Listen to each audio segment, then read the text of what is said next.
Hello and welcome to Space Oddities. Thank you for joining us. I hope you're all okay after Christmas and New Year and that you're all eating up the turkey and getting back to work and getting back to normality. Unfortunately, isn't because January is a very long month, as we know, but there we are. Anyway, thank you for joining us. We've got a packed program tonight. I'm joined by the usual suspects on the panel. So hi panel, how are we doing? Hello. Andy. Doing Right. good. Good to have you. We got Daz. Daz has managed to stay with us for the program so far. His connection hasn't cut out. We've all got our fingers and legs crossed that he can stay with us for the duration of the program.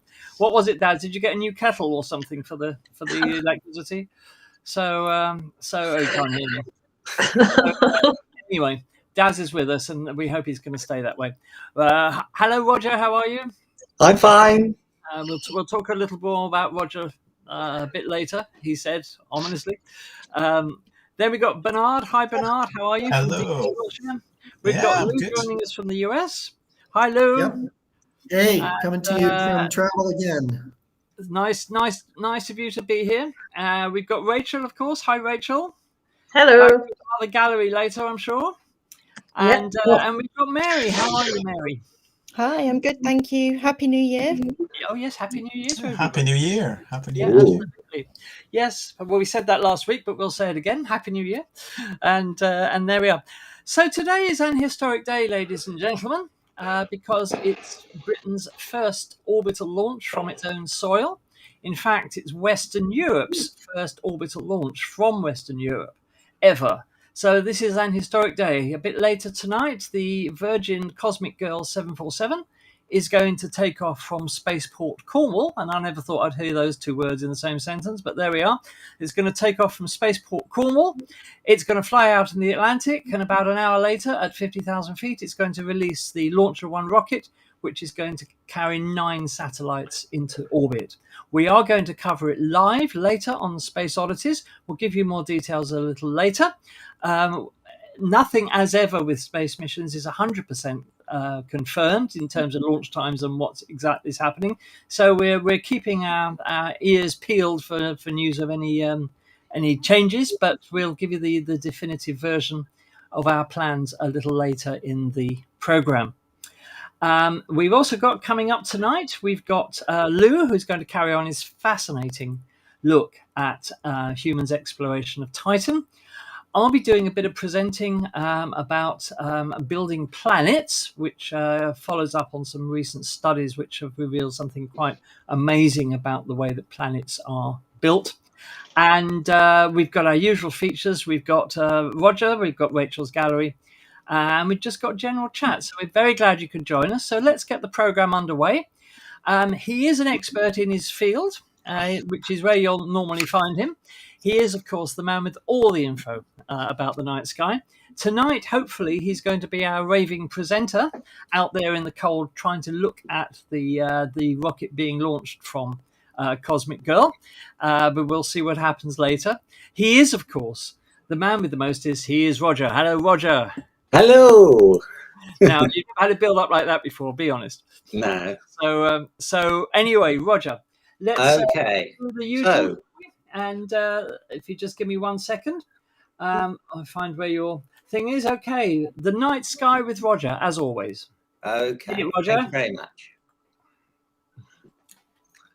Right, so here we are again for another week's presentation of what's in the night sky for the nights to the 15th of January 2023. See, we're getting halfway through the first month of the year already. Anyway, of course, I usually start with the phases of the moon, which people find more interesting as it gets towards the new moon. But by next weekend, we'll be out to the third quarter, so that's all well and good.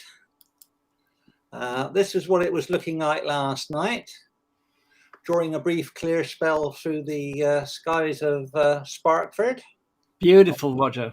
Beautiful. Yeah, comes out quite very well. Nice. Wow. That is amazing.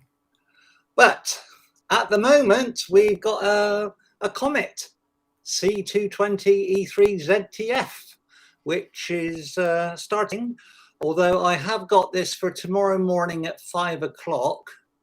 In the morning, so it's it will become more apparent. I've got a slide to give you some ideas of the rising and setting times and its location through the night sky. So that is its location at the moment, which is just between Hercules and Corona Borealis. It will be rising up through higher up into the night sky and to be visible earlier in the evening rather than in the wee hours of the morning. So this is what I took yesterday morning of the comet, and it's a bit Beautiful. Right, from my image, I've got a little bit of tail detail there, but I obviously need to focus more on the timing of it. But this was getting more towards lighting up, so obviously the dark sky needed to bring out the details a bit more. So that shouldn't be too much of a problem later on through the month. But yes, it's certainly got some coloration on there at the moment, certainly with my picture anyway. Yes, I was saying to Roger earlier that his is the only image of this comet that I've seen that has any colour, and he assures me he hasn't been using yellow crayon to add the colour afterwards. So this is a fantastic image, Roger. You should submit that to Sky at Night magazine or something like that. Well, there are far better ones than that of the comet. So that's just my first attempt. So very good one. It's a very good. The more higher up and later in the evening it'll appear, then you've got better opportunities to be able to get to it. Yeah. But this is a wee chart, although it doesn't actually show any major constellation here, but it is rising further up north through Corona Borealis up into the more northern areas of the night sky. And this is over the next 4 weeks, where we've got it rising up through Draco and up through Ursa Minor, and then back across over through Camelopardalis and then into Auriga. And it's the perihelion on the 12th, and at perigee on the 1st of February, it will be roughly 5 points. Well, it's saying 5.4 on here, but I've got reports about 5.7. But comets are a fickle thing, and we just won't know until the actual night that it will be to get any accurate measurements anyway. But it could be naked eye visibility depending on the location of where you are. Yes, Ewan was just asking that. I think they said. I think the best we can hope for, from what I've been reading, it's going to hover around naked eye visibility, so it could go either way, really. Right. So this is over the next month or so, where we've got the rising and setting times, and when it's highest in the night sky. And from what I can see, on the 4th of February, it's going to be almost overhead. It will rise from about 6:30 in the evening and set about 6:20 in the morning. So it's up for half the night. Well, up for about 12 hours. So it will become quite a good chance of seeing it. Even with binoculars, you should be able to see something of it anyway. But we'll obviously have to see how the tail develops as it does get nearer. But absolutely, it's looking quite good from the northern hemisphere, from our location, to get a good chance of seing it. So fingers crossed. By the way, Roger, Ian says, "What's the red and green?" I don't know quite what that's in reference to. I think it's more what's behind the the head of the comet. Let me just go back there. Yeah, well, usually the comets have a green appearance. It's due to the gases that are actually in the coma around the thing. I can't remember what it is actually. But there, as you said, you've got that little pink bit just and sort of like a yellowish just behind it. So it could be the makeup of the comet as it ionizes Yeah, the dust after, tail is so- usually kind of yellow because it's illuminated by sunlight a little bit, but the ion tail and the green coma are kind of an interaction of UV light hitting cyanogens, ammonia, ice, CO2. So they all vary a little bit, but you do often get a green kind of halo around the comet coma. Yeah. And when Roger, you said it's going to be almost above us in the northern hemisphere. I think it's just off the tail end of the handle of the plough, isn't it? When it It's reaches gonna its be, top. at its closest approach to the Earth, it's going to be not far from Polaris. Yeah. Yeah. And of course, Excellent. it's got a very long orbital period of 50,000 years. So Yes, the last time it was this way, there were Neanderthals here. Some might argue they still are, but, yeah, I think there's some on the panel. Have seen it, but, you speak for yourself, mate. yeah. And it's an Oort cloud comet, right? Yes, indeed. Great. The Oort cloud, whose existence has yet to be definitively proven, it's all circumstantial, but it's highly likely that it exists, I think. I don't think anybody seriously doubts that the Oort cloud exists.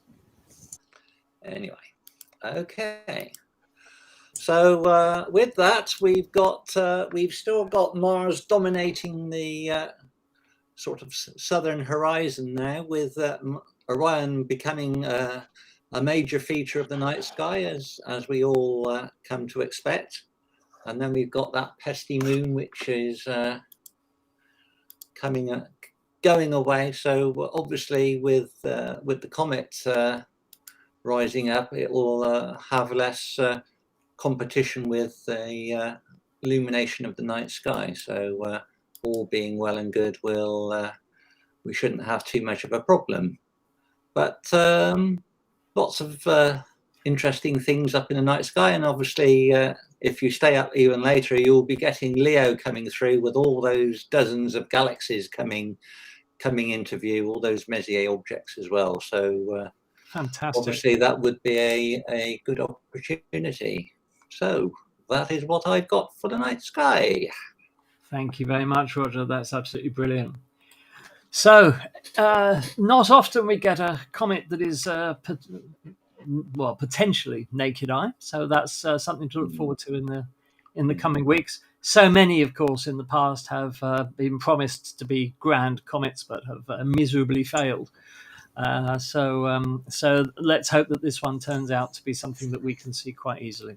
Yes, Can I Bernard? ask a question to the panel? Yeah. When was the last time we saw a comet in the naked eye? I remember Hale Bob. Anything else from the Last year. Well, we had Neowise a few years ago. Neowise. Neowise just a couple of years ago. Of course. It was stunning. The one This that comet everybody is thought tiny compared to that. Yeah. Yeah. I mean, if you're talking about a grand comet, a big one, I mean, Hale-Bopp was the one I remember. Hyakutake I remember as well, because I got some photos of that. But I think Hale-Bopp is the one that I will always remember, as I'm sure everybody will, because it just hung in the night sky for weeks and weeks and just wouldn't go away. So, and that was spectacular. So there we are. Yes, it's still really stuck in my head. That's the most incredible thing I saw in the night sky. Yeah, the worst one in my memory was Comet Kohoutek in 1973, because that was promised to be a comet that took up a third of the night sky, and in the end was just about a binocular object. So it was tiny. So, I shall... Same thing with ISON a few years ago. It was bigged up as this amazing comet that was just going to be phenomenal, and it fizzled when it went around the sun. I got a picture of it. It was like 3 pixels on a photograph, and that's it. Yeah, I remember that one. I mean, what was that, the one that ended up disintegrating? Yeah, a lot of them do. Yeah, a lot of them do. Yeah, as they get too close to the sun, and they can't take the stress. So there we are. There was also Comet Halley, which didn't really amount to very much. Of course. Right. I remember everyone was looking out in the night sky and couldn't see. Who remembers teletext and CFAX back in the 80s? I was looking at Halley Watch every single day trying to find that comet, and I never did see it. Oh, I did. I had the telescope up with that. But it was his worst appearance in 2,000 years, and I thought, well, it's just my luck.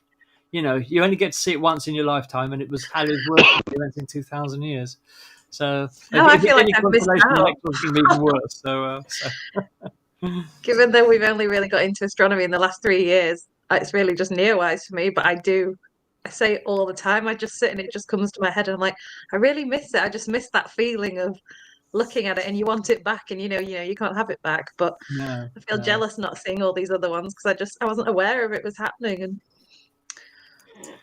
As soon as I heard Neowise was in the northern sky during the summer months, I was like, please let me get Neowise and Noctilucent Clouds. And I was just sat there crying when it happened. It was amazing. Right. We seem to have lost Lou. Lou's in a hotel, so his I blame Daz. yeah, I blame Daz. Right. Okay. I think I can get him back. There we are. You're back. Hey. There we are. You dropped out for a moment, but you're restored. So I thought I was about to log off. no, So. I think you just had a momentary blip of loss of communication. So, but you're back. Yeah, hotel bandwidth. I wanted to say very quickly that because this is an Oort cloud comet with a 50,000 year orbit, it hasn't come very close to the sun very often. And so less time for the ices on the surface to vaporize, to sublime. So that gives us maybe a little bit more hope that it could be a performing comet for us. Let's hope so. And of course, because of the infrequency of its exposure to sunlight, it's going to be more pristine material. So it's a shame we can't send a probe out to it to have a look. But these things often happen like that. But the thing about comets is you never know when they're going to appear, so you can't really plan for it. Wasn't it? Remember the famous David Lethe said comets have tails and do just like cats. They have tails and they'll do exactly as they wish. It's so true. Yeah. Well, I always say about cats, Mary, that the strange thing about cats is you never know what they're going to do next, and the same applies to comets. With comets, definitely. Yeah. Definitely. Yeah. There we are. There's a thesis for you. Cats and comets. A comparison. Okay. Well, I'm glad you're back, Lou. Anyway, moving on. We've got some plans for this year. One of the plans is that we would like to get more involved with astronomical societies, not just in the UK, but wherever they are, because, we would like to help astronomical societies. And particularly, we would like to help them promote their events.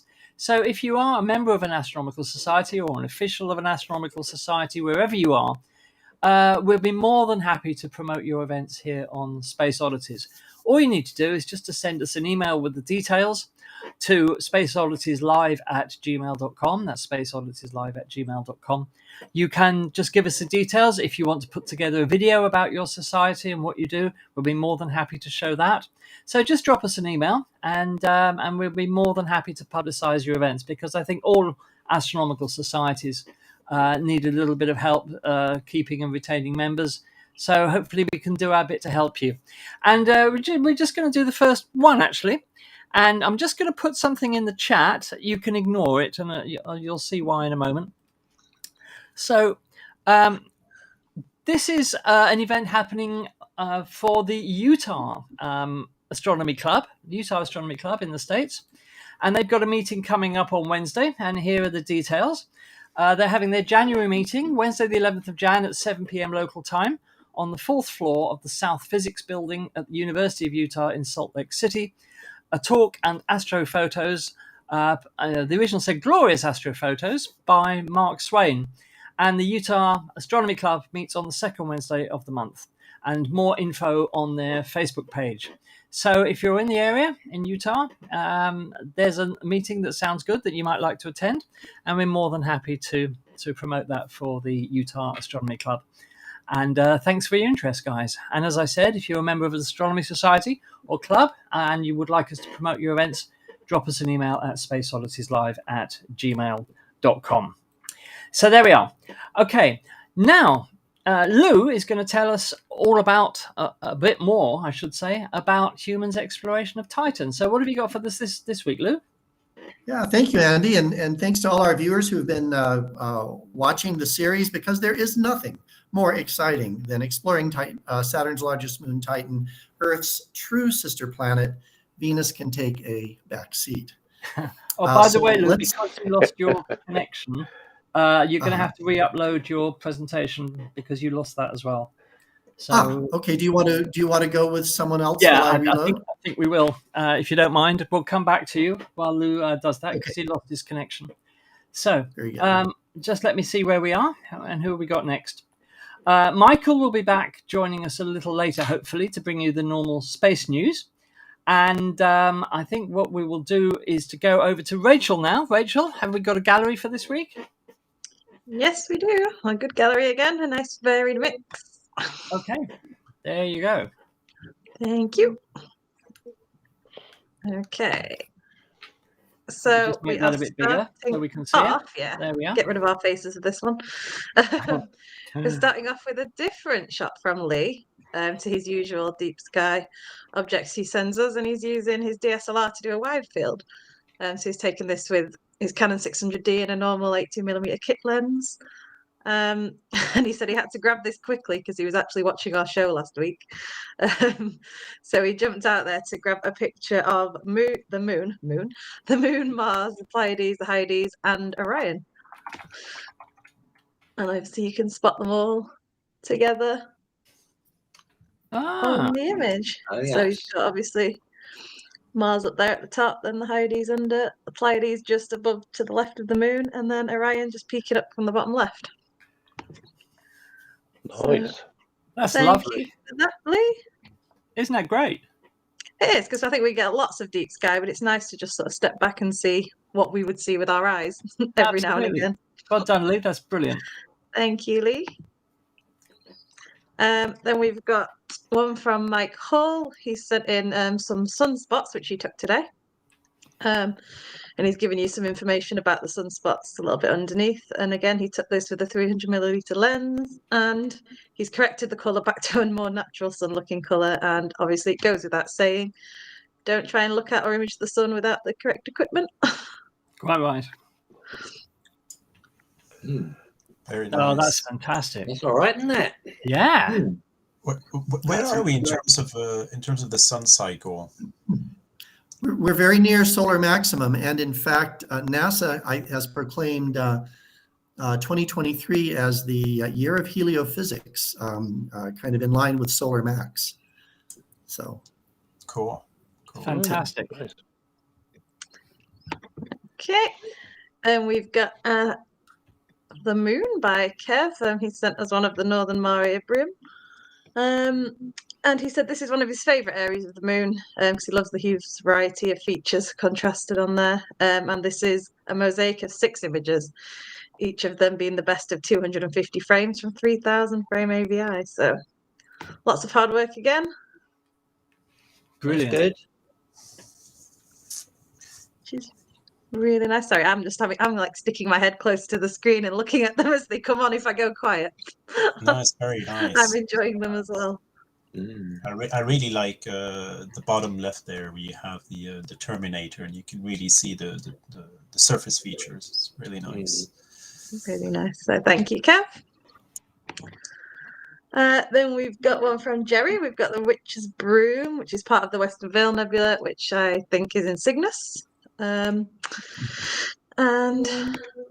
here we go. I do like this one. I just love the colours. Oh, beautiful. Well done, Jerry. That's Very fantastic. nice. Very nice indeed. It's really 3D, isn't it? Yeah, it is, because I know that when I sort of saw this one at first, I thought I wouldn't be interested in imaging it because I like the really big sort of cloudy, gassy ones. But as soon as I saw this pop up on the screen, I was like, wow. You must have a It go. draws you in. Yeah. And it does look like a witch's broom. It does, doesn't it? Remarkably. it looks like you could put on glasses and see it in stereo. Yeah, it does, doesn't it? It looks like a Yeah. stereograph. Yeah. Yeah. And then we've got one from Chris, which is the Flaming Star Nebula in Auriga. And he said he had to go with mono on this one, and he did shoot in all of the narrowband channels, but the oxygen signal was really weak, so he sort of abandoned it and decided to go on a festive gold just with the hydrogen alpha and the sulfur. So this is 5 hours integration time, Ooh. which is really nice. It does have a flame feel to it. You almost feel warm. You can feel the heat. There's lots of drama in this one. It's really nice. Yeah, and I know what Chris Amazing. means when we've done this image. The sort of that central glowing part in the middle is where the oxygen is. It's blue, but it's really tricky to get to look natural and nice. I know I've struggled a lot with it, but I think just by abandoning it, Chris has, even though he's got rid of some of the data, he's still got a really lovely finished image. Chris has, even though he's got rid of some of the data, he's still got a really lovely finished image. That's our gallery. Is it? That's it? Ooh. Fantastic. Fantastic. Thank you, Rachel. Daz, I think we're getting an echo off your sound. Can you do something? Get it on. Okay, thank you. That's great. Right, okay. Right, I think we're ready now to go back to Lou. So, Lou, take it away. All right.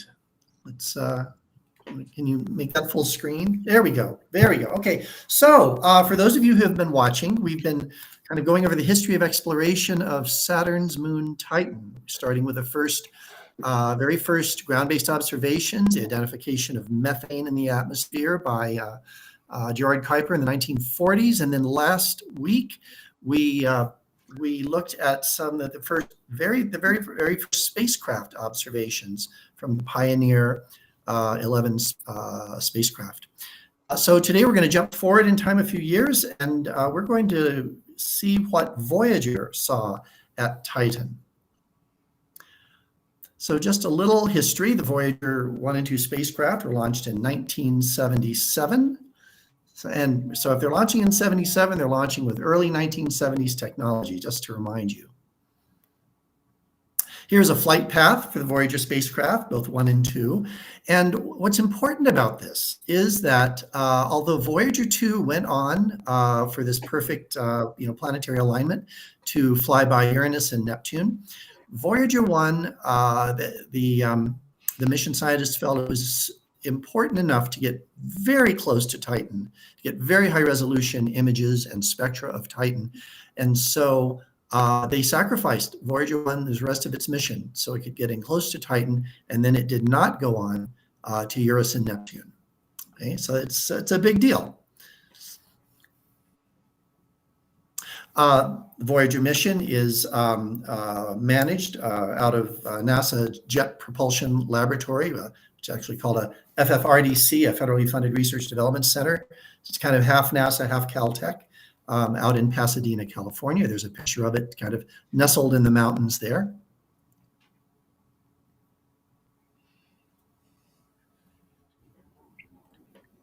There we go.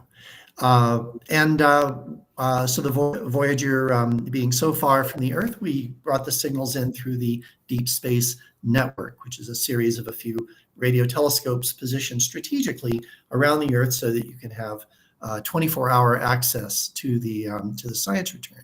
There's a picture of one of the dishes. Okay, now I'm just going to show you a little a few historic images. So back in the 1970s, this is a historic picture of Robert Parks, who's the project manager of Voyager, Ed Stone, the famous Ed Stone, who was the administrator at JPL and the chief scientist on Voyager, who kind of kept everything working, and then Brad Smith, who was head of the imaging science team. And here they are answering questions at one of the daily press conferences. Just a few more historic pictures. These were taken at the Jet Propulsion Laboratory. And if you look at this one on the upper left, you see the Voyager spacecraft over here, full-size engineering model of the Voyager spacecraft. And for each mission that we launch now, or at least most missions, we have an engineering model of that mission that stays on the Earth, so that if there's a problem with the spacecraft, we can run tests and simulations with the engineering model to try to evaluate what's wrong. The alternative to that is doing what's called a digital twin, so that you have a spacecraft in digital format, right? It's sitting on your computer, but it responds the same way as the real one does. So that's just some interesting kind of information about how we kind of keep the spacecraft in line. And there were problems with Voyager that were very creatively addressed by the team scientists. Just another I just love these pictures. This is Lonnie Lane here. I don't know if you can see my cursor, the bald guy here with a beard. And this long piece of printout is from the Voyager stellar occultation data, where Voyager looked at a star kind of blipping in and out from the rings of Saturn. And this is brand new data. Nobody knew about the structure of Saturn's rings at this point. And so everything that Voyager did was kind of brand new. All the textbooks are being written with every piece of data, every image coming in. This is Larry Harrith, who was part of the infrared science team. And we're all crowded around the data. It was just such an exciting time of discovery. Voyager had, when you send something out into the outer solar system, you don't play around. So they loaded it up with 12 images. I'm going to be spending some special time with the IRIS, the Infrared Interferometer Spectrometer Radiometer, which is the instrument that I worked on. But we're going to look at a number of a few pictures from the imaging science system as well. And we'll talk a little bit about the plasma environment and a few other things. This is so exciting. You can't spend a better hour than doing this, I'm telling you. This is a design of this Voyager spacecraft, just pointing out some of the instruments. And something unique to this spacecraft was right here, the scan platform on the left-hand side. And what was special about this is that these instruments, the infrared interferometer, the ultraviolet spectrometer, the two imaging cameras, they could move independently of the spacecraft. And so while other instruments are collecting data from one orientation of the spacecraft or the other, such as fields and particles, the instruments that need to be pointed could point in other directions. It gave a lot of flexibility to the mission, but it also created some pointing problems because you're not tied to the spacecraft. All right, there's the IRIS instrument that I mentioned, the infrared spectrometer. Oh, and some of the other instruments. This is the IR spectrometer. Here's the UV spectrometer. Here are the narrow and wide field imaging systems, cameras. Okay, a little more on that. Let's go right beyond that. That's a little too detailed.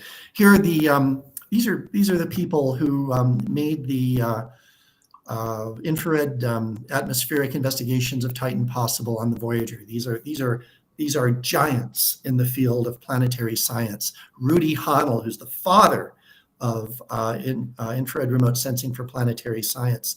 Virgil Cundy, who was the principal investigator on the follow-on Cassini-Sears mission. And so many others. Bob Samuelson, who I published a number of papers with. Most of these people have retired or in some cases passed on. But these are, I just felt it was important to honor these people and show you some of the pictures of these giants that made all this possible. Okay, so here's the data we got back. Fascinating. Amazing. It's exciting. This is exciting. You don't know how exciting this is. I've never seen a more exciting image. I know. And I'll tell you, this was a problem for the daily press conferences when we did a planetary flyby. The imaging science people, they got all the press because they've got the beautiful pictures.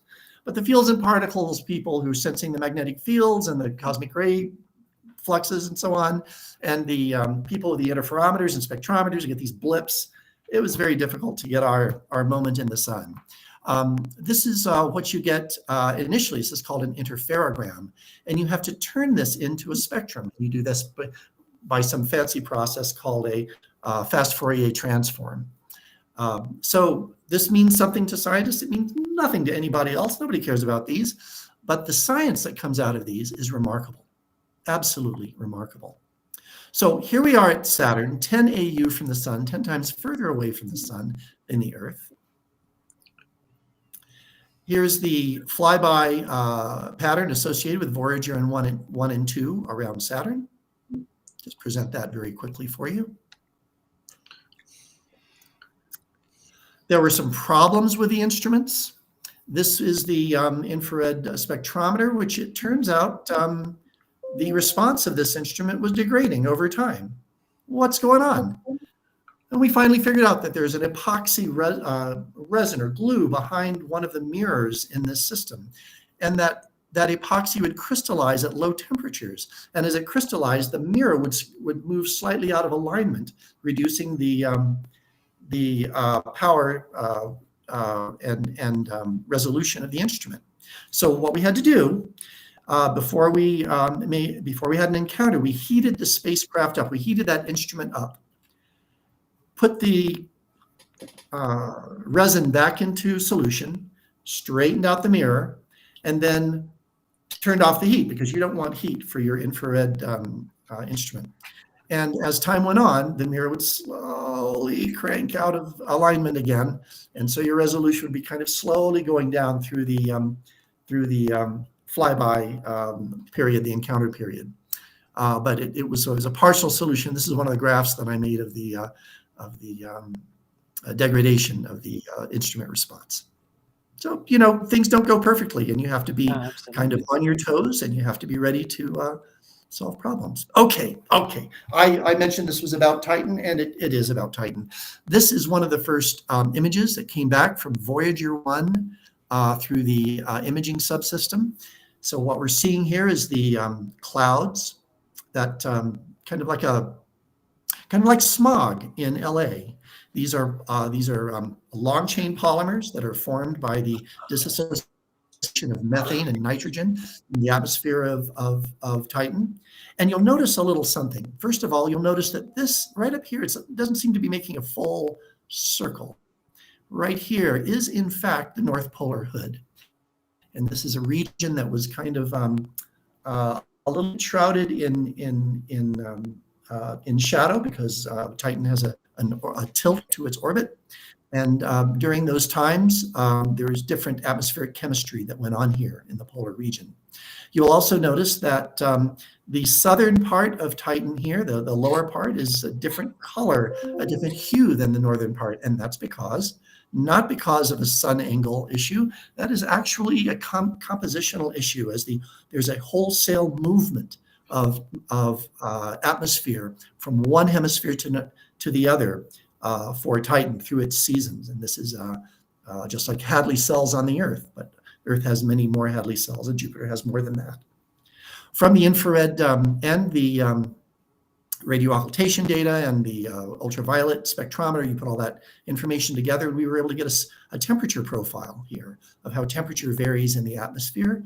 We were able to see when, through these little squiggly lines that we get back, we were able to find out what gases are in the atmosphere, identify them, when they're condensing out and forming clouds, and therefore what the processes would be for them to rain out under the surface. All of those from those little squiggly lines. So all of a sudden, we know a little bit about the weather on Titan, and we know about the climate on Titan, and we also know something about the surface composition of Titan, since these hydrocarbons and nitriles are raining out on the surface. When we took that squiggly line that I showed you earlier, that interferogram, and we processed it through that fast Fourier transform math, here's what we get. And now we have something that the scientists can work with. These are 3 spectra as we scan down from off the limb onto Titan. And you can see all kinds of interesting species here. There's ethane, propane, methylacetylene, diacetylene, cyanoacetylene, cyanogen, all this stuff. And so it's a chemical soup, which makes it an interesting candidate for life, because you have nitriles and hydrocarbons galore in the atmosphere. And it also was a heyday for photochemists who love to model these systems and see what other gases we should be looking for. So it's a partnership between the observational data from the science teams and the theoretical photochemists who said, I think you should look for these gases. I'll bet you find them. This is an image of the limb of Titan, and what you're seeing here is a detached haze layer, which is something completely new. You can't see this from the ground. And this image is heavily color coded and stretched, so I wouldn't put too much emphasis in the colors here, but you are seeing the detached haze layer. And by the way, we see the same kind of thing on Pluto from I was New just about Horizons. to ask, is that analogous to the Pluto haze? Yes, It's the sir, same it is. sort of chemistry, isn't it? Same physics, same. Yeah, same physics. Yeah. But of course, at Pluto, you have different gases coming out at different temperatures and so on. But yeah, very, very analogous. That's right. Absolutely. Yeah.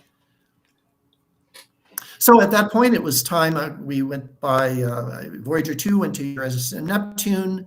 Both of the Voyager spacecraft pierced the heliopause, where the sun's influence of magnetic fields and particles.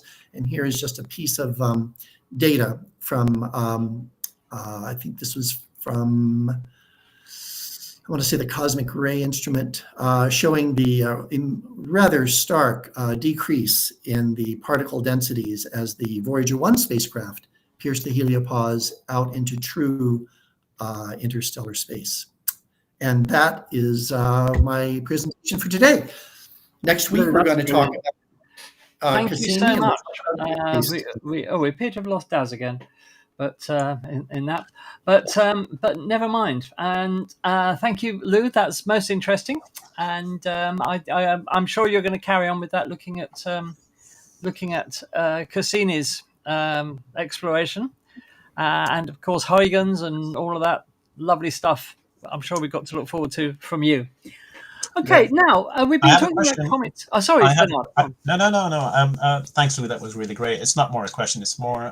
I saw Ed Stone. When I was living in Hong Kong a few years ago, he came to Hong Kong to receive the Shaw Prize, which is a prize that was set up by a rich Hong Kong person to commemorate and celebrate influential scientists throughout different fields. And so they invited him over. And he's 86 now, something like that. So he came. He just retired from JPL. He just retired. Yeah. You can't keep a good man down. and so that was 4 years ago. So let's say he was 82, 83, and they flew. Yeah, he flew over to Hong Kong with his daughter, and then it was in University of Hong Kong. So I went there, and then he did a talk about the Voyager program, and then he received the prize, and it was amazing, absolutely amazing. I was so happy to be there, just to see the man, the legend, and just to see him talking about Voyager. You could still see, him being so passionate and so proud of receiving, that prize. And absolutely. He was very much the public face of Voyager. He is the man I remember from all the TV coverage more than anybody. So yes, an immensely talented gentleman. He's largely, I think, should be accredited with the success of the mission. He kept the instrument teams working together when they had different priorities and different things they wanted to do at different times. And I really credit the success of Voyager to Ed Stone. Yeah, no, it was. I was so happy to be there. So yeah, whenever to all the viewers out there, always make sure that something might happen in your area that might surprise you. Because I only learned like 2 months before, like, oh my gosh, Ed Stone's coming to Hong Kong. I need to see him. So no, really good stuff. Thanks for that. Really good. Great. Okay, so we've been talking about comets a bit tonight. And I thought, while we're talking about this new comet in the sky that Roger so beautifully imaged, and Mary has as well, then I thought we'd look back on a previous comet mission, the one I think everybody remembers, and that is Comet 67P and the Rosetta mission, which was the first mission to orbit a comet. Of course, it released the little lander Philae, which was going to take lots of interesting science at the surface. It didn't go quite to plan, as I'm sure you remember, but we still got lots of information back. Anyway, I've got a video for you. And now a very talented cinematographer called Christian Stangl has taken a lot of images, a lot of ESA images, because don't forget Rosetta was a European mission. He's taken God knows how many thousands of images that Rosetta took of the comet, and stitch them together into a movie. And I think this is absolutely stunning. It's only a couple of minutes long. So I think to celebrate this new comet in the skies, we'll have a look at what comets are like close up. So let's just hope this works.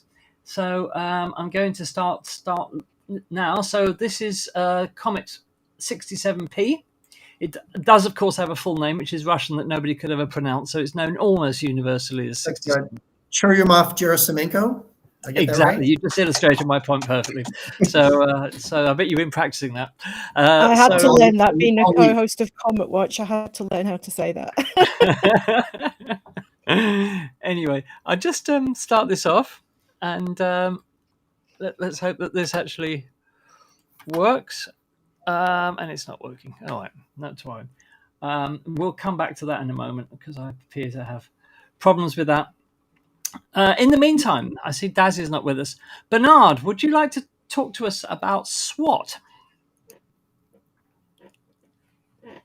Yeah, absolutely. Tell us what it's all about. So, look, our heads is always pointed towards the night sky and towards space and all the rest. And as much as I always say that, we live in a golden age and everything's, exciting and with all these fantastic missions, looking out to the solar system and beyond. Let's not forget there's also a golden age with regards to Earth observation. And so a few weeks ago, I don't know if you've seen, but there was a mission called SWOT, which was launched. So Annie, can you put the presentation? Because I'm seeing myself as a. Is it not there? I don't know. I just see myself as a. Oh, 1 second. I just see my big head. So it's quite intimidating. In which case, I'll just do this. 1 second. It should. That's right. That's fine. So SWOT is basically a satellite that was launched in space on the 16th of December, and it's SWOT. It stands for Surface, Water, and Ocean Topography. And this, my friends, is going to be a revolution in observation of water on Earth. And let me just quickly go through this. So first of all, it's a mission that's combined with NASA, and it's basically it's heavily a joint mission between NASA and the French aerospace, the Centre National d'Études Spatiales. And in partnership as well with the Canadian Space Agency and the UK Space Agency, and they've basically launched this satellite that is going to do the first global survey of Earth's surface water. So the important thing here you really need to know is the global survey of the entirety of the water on Earth. And let me explain a bit more. It is the successor of Topex Poseidon. I don't know if you've heard about those before, and Jason 1, Jason 2, Jason 3. So this is really the end part of a succession of missions and of a program of Earth observation, and especially observation of water. And the important thing here is that it's really combining oceanography and hydrology. So it's going to be able to study not only the oceans in itself and characterize ocean mesoscale and submesoscale circulation, but also at the same time is going to be able to characterize surface waters and on the continents. And that's not something that was done before. It was either focusing on the oceans or focusing on the water on land, but never really in such a coordinated fashion. And that's why we're going to have the same data set for both types of water, bodies of water. So, this satellite is going to be measuring variations in oceans, seas, rivers, lakes, floodplains, like everything. They said that 95% of all the water on Earth is going to be measured with this satellite. It benefits enormously, of course, from the improvement in technology. And therefore it's going to have the highest resolution in terms of measuring the elevations of water, and is going to be able to determine variations of water levels on every single body of water you can imagine on Earth. And that's going to be extremely beneficial, of course, because we're going to be able to identify and characterize floodings, inundations, and lots of different types of disasters related to water. Now, this satellite is going to have, well, actually, it has two, it uses radar and it has two antennas, and it uses interferometry to be able to characterize this data. This is a new thing, and it was launched. It was quite interesting because it was designed at JPL in California, and then it was sent to France because it had to be integrated within the modules there, and then it was launched. It was sent back to California to be launched by SpaceX at the Vandenberg space launch area. So anyways, there you go, folks. It's Thank up and you very running. much, Bernard. I mean, as you say, it's such an important mission because we really don't know enough about water on this planet, and where it goes and how it behaves.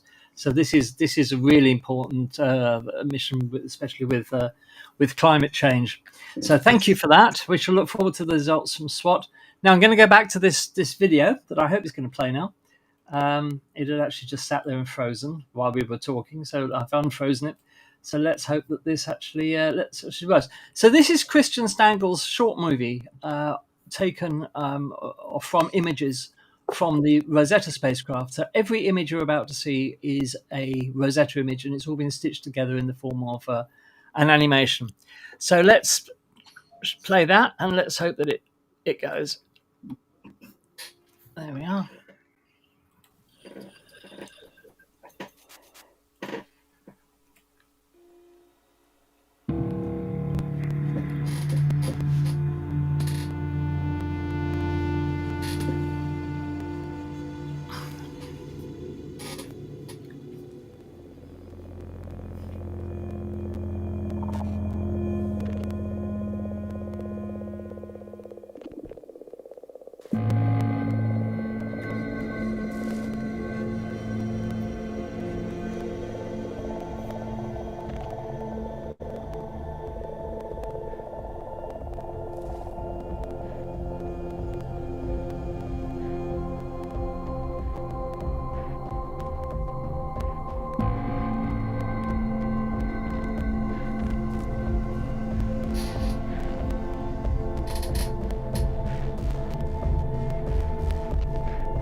So what do you think of that? That's an amazing video, isn't it? Amazing. Amazing. It blew my mind. I love it. It's just absolutely superb. We're going to move straight on now with another very short video of just over a minute. SpaceX recently released a video of a complete Falcon 9 flight taken from the booster's camera from launch till landing. So this is a sped up version of a Falcon 9 flight, and I think this is quite nice. So we'll just play this, and then immediately after that, I'm just going to tell you a little bit about planet building and some recent discoveries, which I know some of you have been looking forward to. So let's go straight on with the next video then.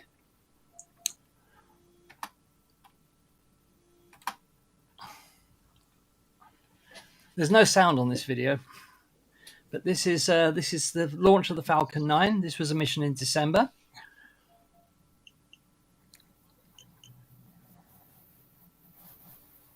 Notice the exhaust plume getting bigger and bigger as the air pressure lessens, so the plume is not restricted and confined, and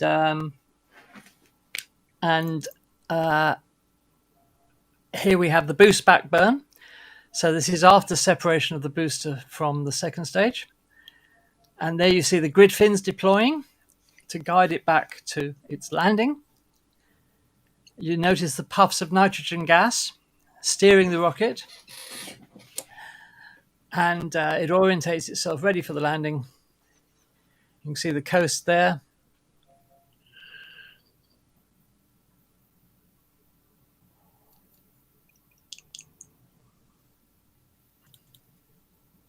This still blows my mind. It's amazing how they do it, isn't it, Mary? And then we have the entry burn as it comes back into the atmosphere, and that will be followed by the landing burn.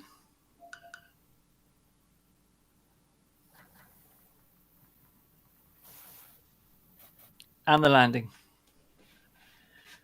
So isn't that a great little movie? My goodness. I was working like light speed. Yeah. Yeah. They make it look so easy though, don't they? When you think about what it's actually doing and what it's achieved, it's quite amazing. All right, moving on then. So what I'd like to do now is to talk to you a little about building planets. And this is something I was reading about earlier that I thought you viewers out there might like, and the panel, obviously. So we're going to start by talking about what we typically see in planet building, and especially what we typically see in protoplanetary disks. So this is what's called a protoplanetary disk. This is actually the young star HL Tau. This is an image from ALMA, the radio telescope in Chile. And what we see is a young star surrounded by a disk of gas and dust.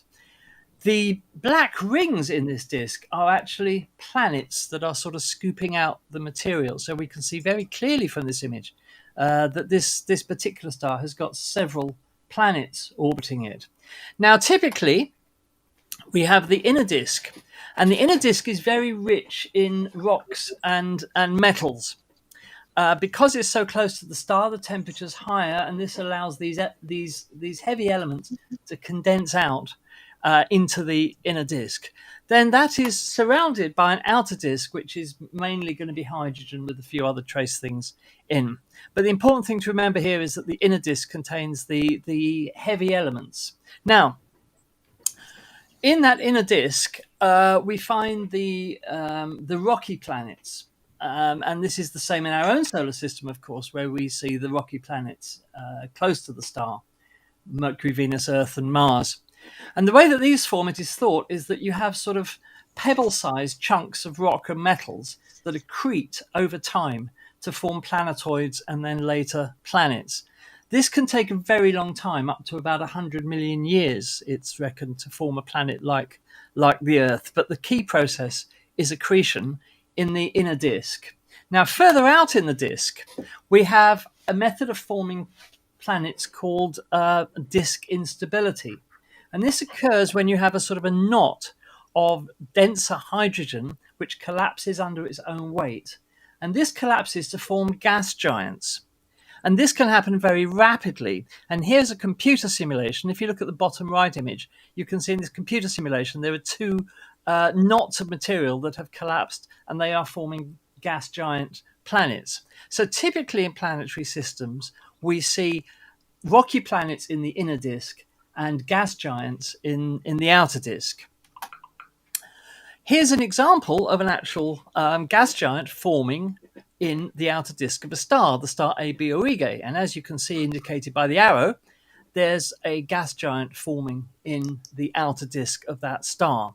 So we know that the computer simulations are accurate because we can actually see this happening thanks to ALMA and CHARIS. I'm not quite sure what Charis is, as indicated in the inset box. I thought it might be something to do with the European Southern Observatory, but if you Google ESO Charis, what you actually get is a Christian heavy metal band. So it's obviously not that. But perhaps somebody knows what Charis is. It must be an optical instrument of some sort.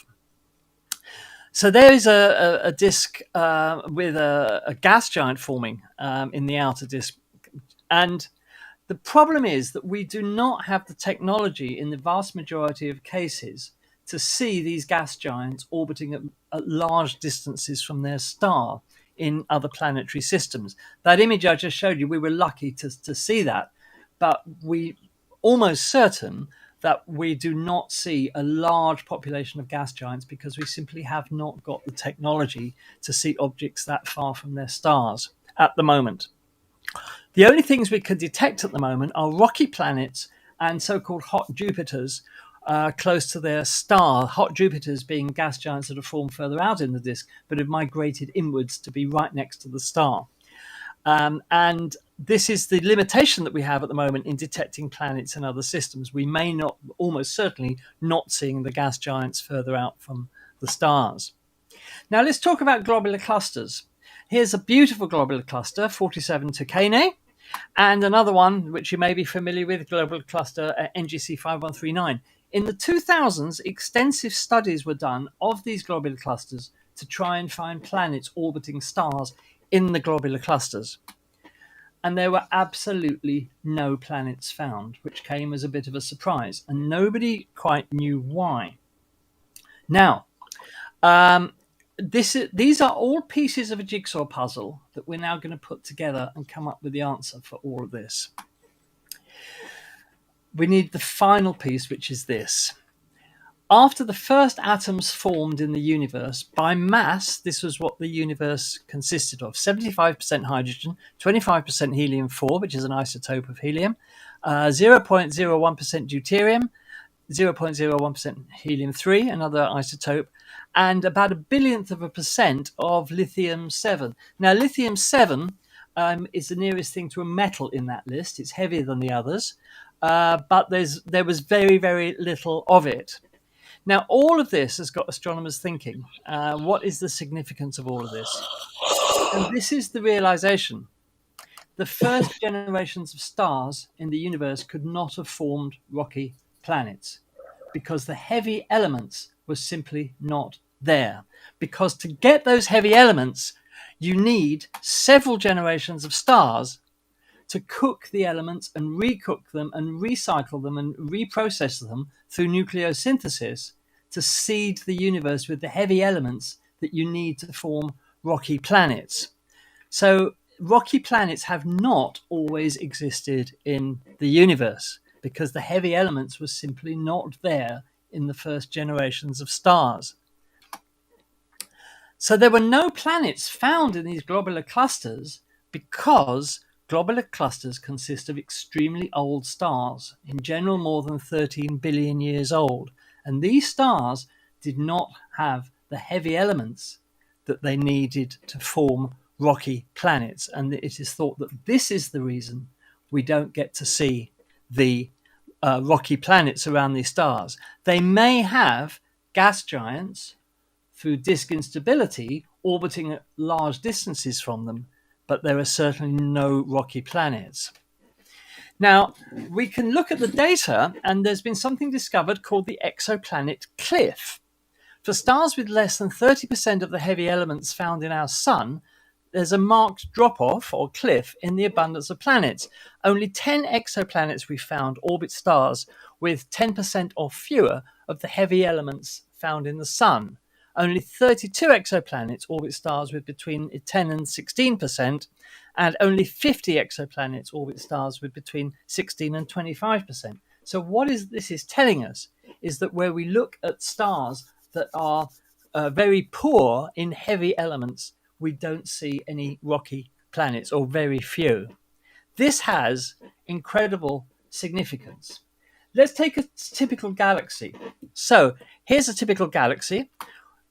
In the galactic centers are very rich in these heavy elements. They are surrounded by a galactic disk, which is poorer in heavy elements.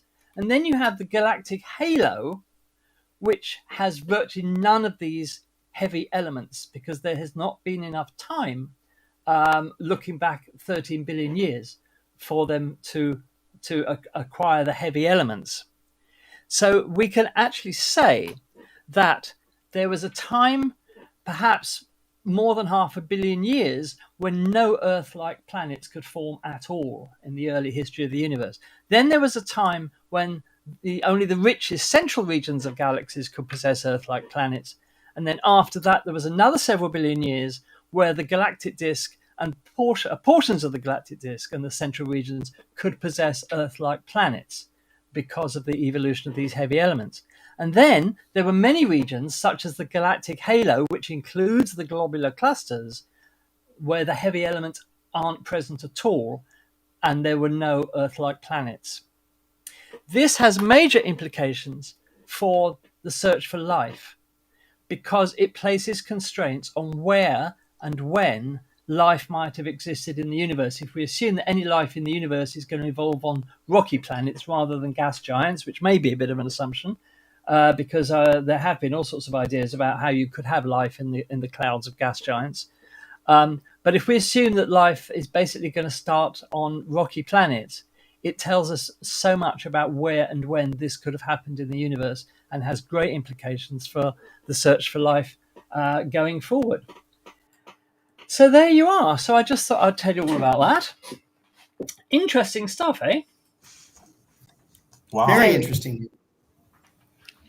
And I don't think this has been fully appreciated before, this story of the rocky planets not existing in certain areas of the universe, certain areas of galaxies at certain times.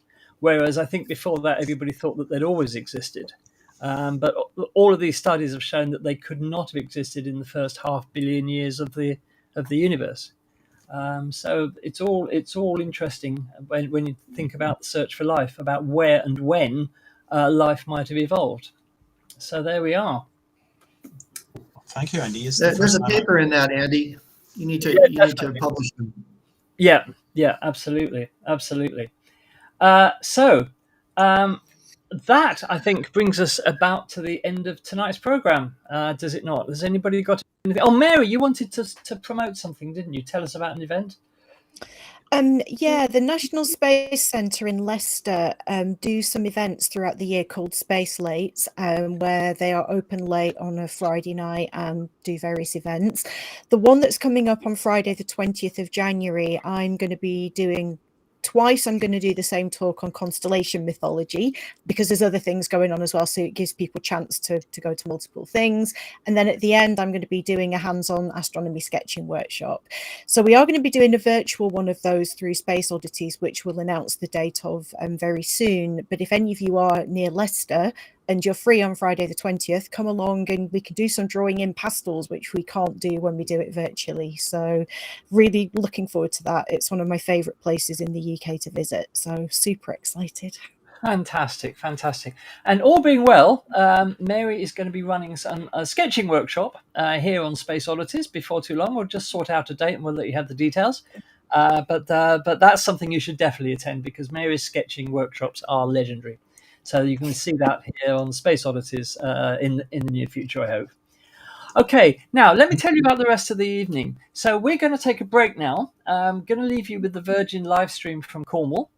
We will be back at, I'm trying to get my time zone sorted out now. It'll be 10 o'clock UK time. The launch of Cosmic Girl from Cornwall Spaceport is scheduled for 10:16 this evening. So we'll be back in just under an hour to carry on with the live coverage of tonight's launch. I don't know. I think Daz has been watching the channel. I don't know if anybody's heard anything. Yeah, he said it might be earlier. So just a heads up, he said that it was looking like it may be in about, well, a while ago he said 40 minutes. So we need to go on the website and just check the countdown. They may have brought it forward again. Okay, they've done that already once today. So Yeah. we will have a look at what's going on. We will leave you with the Virgin Line stream viewers, but certainly some of us will be back later. to talk you through the coverage. It's getting really exciting now. This is Western Europe's first orbital launch from Western Europe. Britain's first orbital launch from its own soil. Remembering that Britain did launch its own satellite, but that was from Australia back in the 60s. So we're very thrilled that the UK Space Agency is finally making its presence felt, and Britain embarks on space exploration. And it's exceptionally thrilling for us Brits. So I'd like to say a big thank you to the panel for everything tonight. Thank you guys for being here. Michael unfortunately couldn't rejoin us to give us his weekly space news, but we'll hold that over till next week. And thank you very much, audience, for watching and sticking with us. And we hope you can join us a bit later for what promises to be an historic launch, Britain's first satellite launch from its own soil. So we will hopefully see you later. In the meantime, here's some music, and we're going to leave you with the Potter's Wheel. No, we're not. We're going to leave you with Virgin. I'm going to sort this out now. So from the panel, it's goodbye from everybody, for those of you who are not coming back later. So thank you, panel. And if you don't come back later, we'll see you next week. Have a great week. Bye-bye, everyone. Bye. Bye, everyone. Bye. See you next week.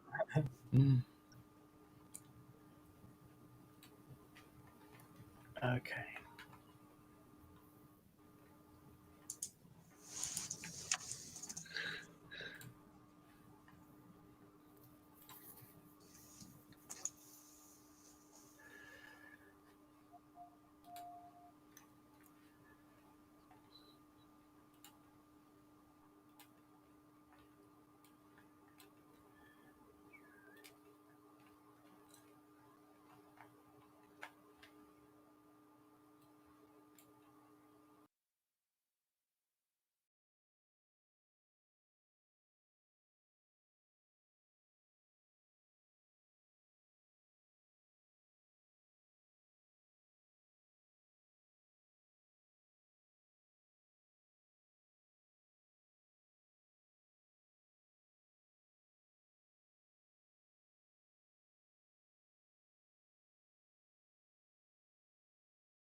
Ignition sequence starts.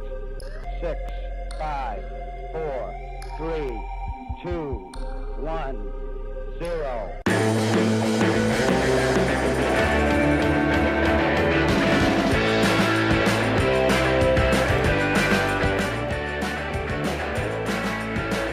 I truly believe that responsive small launch will change the world.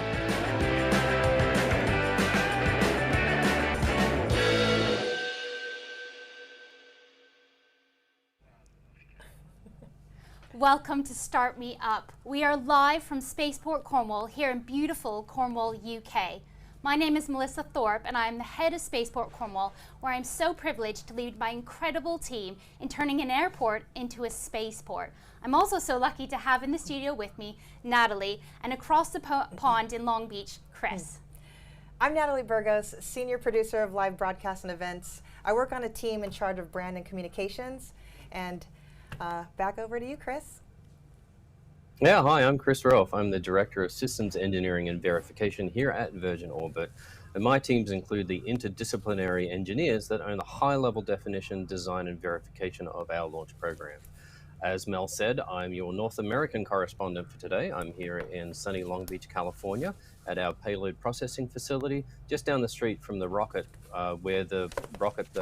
just down the street from the factory where the rocket you'll see launch today was built. Back to you in the UK. Well, this is an exciting mission built on a tried and true platform, but not just for Virgin Orbit being our first international launch, but with multiple partners. So. Yeah, and it's our first ever launch here from the UK, and that's so exciting for us, as well as the first orbital launch from Europe. It's also the first launch for some of our customers, including our friends at Spaceforge from Cardiff, as well as the Sultanate of Oman. It's truly an exciting moment for us here. The crowd outside is really excited. I hope you can feel that energy across the pond in Long Beach, Chris. Mel, although this isn't our first launch here at Virgin Orbit, every launch is exciting and we're feeling your excitement too. And just before we came online, I saw there was about 25,000 people that were already in the waiting room for the YouTube stream of this. So there's a lot of people that are excited here as well. So today you're going to be hearing over the program the audio from our MCC, or our Mission Control Center. And what that is you'll hear a lot of people on that line, including folks like our launch director, our ground crew, our department consoles, our flight crew, and our launch engineers. And anything that they're talking through today, if there's a little extra information that I can provide, a little extra color, I'll do that. This morning I sat in on the morning briefing. Our aircraft systems, rocket systems, ground systems, and our weather, both ground and, if you can imagine, our space weather, are all nominal, and we are go for launch today. Another thing that you're going to see throughout the program today are our graphical user interfaces, or our GUIs. And we're going to bring up our rocket load GUI right now. As you can see on the screen here, we have our Launcher 1 in the top section of the screen. On the left is our Stage 1, which does most of the heavy lifting. On the right is our Stage 2, and that's the pointy end where all our payloads live. This is live data that you're seeing right now coming from our systems. You can see that both our fuel, which is RP1, and our liquid oxygen, our oxidizer, is at 100% for both of our stages, as well as our helium, both cold and hot helium. Everything else here looks normal right now. Our pressures are good, our battery bus voltages are good, Cosmic Girl is performing normally, including our pallets and pylons. And as I said, we'll be seeing different GUIs through the program depending on the stages of flight that we're in. But for now, we're going to watch a quick video on some information on the UK Space Agency. It's an immensely exciting period for the UK to be part of the very first launch of satellites into orbit from the UK. More so than that, the very first time that satellites have been launched into orbit from Europe as well. It marks a seminal point in the growth of the space economy for the UK, unlocking jobs regionally and nationally on the back of an £11 million investment in Cornwall with Virgin Orbit. Deeply excited to be involved, but more than that, it demonstrates the UK's position within the sector, launch alongside satellite design, manufacture, satellite operations, and the exploitation of downstream data as well. And more importantly, inspiring the next generation of youngsters to become involved in the space sector, whether from a technical perspective or from a business perspective as well. So for me, it's a moment of personal pride, but it also marks an immense amount of pride from the agency, across government, across our partners with Virgin Orbit and Spaceport Cornwall. And also it's a moment of national pride to be inspired through British technology and British leadership.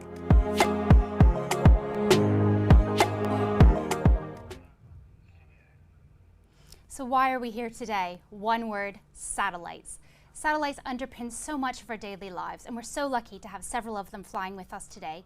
First up is Prometheus 2 from the National Reconnaissance Office. And Prometheus 2 is 2 CubeSats, and it's a great example of joint UK-US partnership. Let's hear a little bit more about this amazing technology.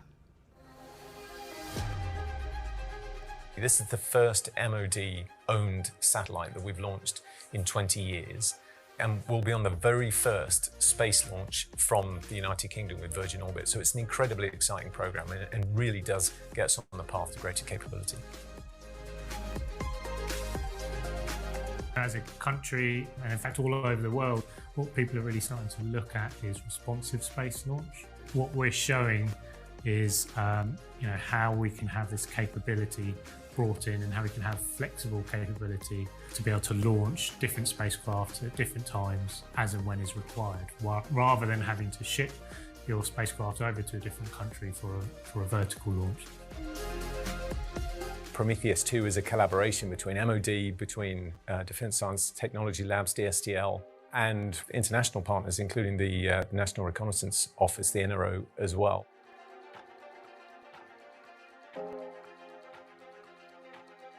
This mission will contribute to the understanding of how you can do space protection and space situational awareness. So collaboration with other agencies, particularly Space Command and indeed UK Space Agency, for where we'll eventually launch the programme on from Cornwall on the Virgin Orbiter. And what we're using it for is basically an in-orbit testbed for RF sensing, geolocation experiments and radar detection experiments.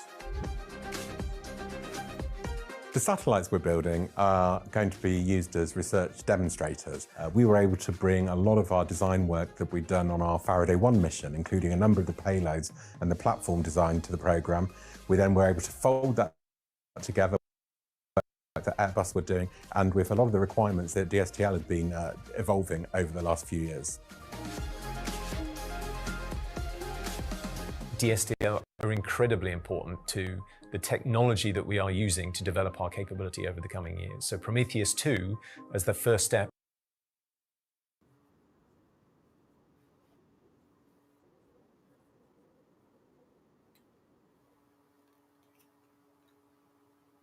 Hello, welcome back to Space Oddities. I'm here, Andy, and I think we've got Daz about to join us as well. Hi, Daz. How you doing? Hello, hello. Hi. Yeah, I can hear you. Yeah, just let me kill the sound on the Virgin, as it were. So, an exciting night then, Daz. Yeah, it really is. It's been over 50 years since we had any launch capability ourselves, the UK. Of course, most of our launches went from Woomera in Australia, but hopefully we're going to get an actual launch courtesy of Virgin Galactic and Cosmic Girl. And we will be putting 9 satellites into orbit, hopefully. So it's just fingers crossed. So I think there's a bit of a confusion about where it's actually leaving. I'm looking at 2 streams here, and one of them says the launch is in about 30 minutes time, but I think that's a bit incorrect. Well, looking at those technicians that we can see at the moment, they still seem to be fairly busy. The aircraft doesn't actually look that ready to launch yet, does it? Yeah, well, they've got a kickstart, haven't they? They've got it's such an old plane. It's got to be kick-started, so they'll all be jumping on the pedal soon and hit the loud pedal, and off it'll go. But it looks as though everything's moving forward.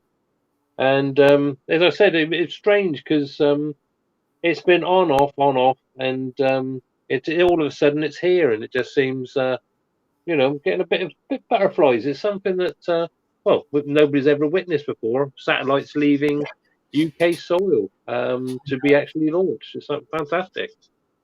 But of course, this is only the first step in the new era of British space, because we have more spaceports opening, do we not, in the UK? Yeah, there's quite a few of them. If you give me a second, I could find the list. But there's 3 or 4 up in Scotland, in Yes. the Shetlands, and around that area. There's a couple in Wales. They're again going to be horizontal launch, but they're going to be using balloons to actually launch theirs. And of course, then you've got Cornwall, and I think there's a couple in probably Cumbria or somewhere like that. That's right. And of course, they're all linked with what they're calling space hubs, which are areas where they're concentrating space technology companies. And of course, the British government have been putting money into it. We need a lot more. But everything's moving nicely. Of course, everything's been held back and delayed due to geopolitics, things that have been going on around the world. We were hoping to also, and we may see it this year, but we were hoping last year to see our first vertical launch. But with things the way they've been, everything's been put on hold. But this is the start, as you said, of a new era, and hopefully will be lots more of these going on. They were talking to the Virgin chap yesterday, and he's looking forward to extending this. So we will be having, again, as I said, more launches and more satellites. And of course, the UK's always been, even though it's not, we haven't been blowing our own trumpets, but ever since the year dot, we've been hugely involved in the space industry, especially with satellites and technology. And of course, we were with the ESA and with NASA. We've been involved in lots and lots of things that people just don't realise are there because we don't blow our own trumpets, and maybe we should. The thing is that the British space industry contributes, I think, at last figure, $17 billion to the UK economy annually, and employs some 37,000 people. Yeah, it's not an insignificant industry, and most people don't even know about it. Excuse me 1 second. Yeah. I think the figures you just quoted of 37 is actually now up more around 47,000, according to a minister that spoke today. So it's expanding all the time. And as you know, Andy, we've been following this quite closely. And a couple of the satellites that are on this launch tonight are UK-based satellites. They've either been manufactured or you've got Space Forge, which they're actually launching their own satellite. So it's exciting times. It's exciting times, and the sooner we can get this all up and running with all the spaceports and all that, it's going to be a boost to the UK economy, and we need to get the press behind us as well. So absolutely. I'd like to welcome back Mary at this point. Hi, Mary. Hi. Mary. We were just talking about the new era of British space, and if you'd like more details, viewers, you can of course go to the UK Space Agency on the web, and there's lots of information there to read and download. But certainly, Mary, for people of Daz and my age, more mature, we've been spoiled recently because we had the Artemis mission, which reminded us so much of the Apollo era that we remember, and now we've got a British launcher, which reminds us, of course, of the British space program in the 1960s with the famed Black Arrow launcher. Britain does hold the distinction, of course, of being the only country in the world to have developed the capability to launch satellites into orbit and then cancel the whole thing. So Britain is infamous for doing that, which was the most stupid, in hindsight, it was the most stupid decision. Britain did so, of course, under pressure from the Americans, because the Americans didn't like Britain having its own space program, because they wanted Britain to buy American rockets. So that was basically the reason it got cancelled. But Britain did actually manage to launch a satellite into orbit, which I'm sure you remember, Daz. Yeah, because as you said, it was Black Arrow was the actual spacecraft, which is the satellite launch system. But before that, our nuclear ballistic missile was it Blue Streak? Blue Streak, Blue, yes. Blue Streak, yeah. Yeah. And that then developed into a satellite when we decided we were going to sort of not do our own atomic ballistic missiles in favor for the American Polaris missile, which, as it turned out, wasn't that hot as the Black Arrow. No. But we gave it up, as you said, and we're the only country in the world to have that that honour of giving it up. Is that the one that tested at the Isle of Wight? That's right. They had a testing. Yeah, I went to. We visited there when we were on holiday in September. Did you? I'd love to see that. I don't suppose there's a lot left of it. Still Just there. bits of concrete. Some the bolts buildings and are some still rocks. there. It's something down. Yeah. Yeah, it was amazing. We didn't know about it, honestly. We just saw secret rocket testing place, and we're like, what? So not secret anymore, obviously. So yeah, it's very exciting. We got pictures of both of us standing next to that signpost. Yeah, they tested the engines there. That's right. And they also tested up in Cumbria. I think there's a place up in Cumbria. They also did some testing. But I'd of love to have course, seen any it from flight, France. That would have been quite something to see from across the water. Absolutely. yeah. Oh no, it was a secret. Shh, shh. Yeah. Couldn't tell you about it. It didn't As I exist said, officially. the buildings are still there, and it's a shame they don't open it up as a historic site, because it is it's still, you still got the bunkers there. Of course, all the electronics were ripped out and sold for scrap and everything. But yeah, we did have a thriving space industry going at the time. As I said, the launch facilities were more out at Woomera. And of course, we didn't just only have the Blue Streak and Black Arrow. We also had sounding rockets, and one of the most successful is the Skylark. All aboard the Skylark. All aboard the Skylark. Which is Skyora have reinvented the name for one of their rockets as well. But the Skylark was so successful, it carried on. I think it's it had about a 30 or 40 year history, and the last launch was from Scandinavia somewhere. I can't remember offhand. But yeah, it wasn't that long ago that the last one was launched. So it had a very long and illustrious career, did the Skylark. Yeah, definitely. And of course, Black Arrow has been revived with the Black Arrow company, which is based in Swindon. Yes, of course. The Black Arrow company carries on the name of Britain's famed launcher. And their plan is to launch satellites from a converted bulk carrier out at sea that they can sail around the world and launch from anywhere.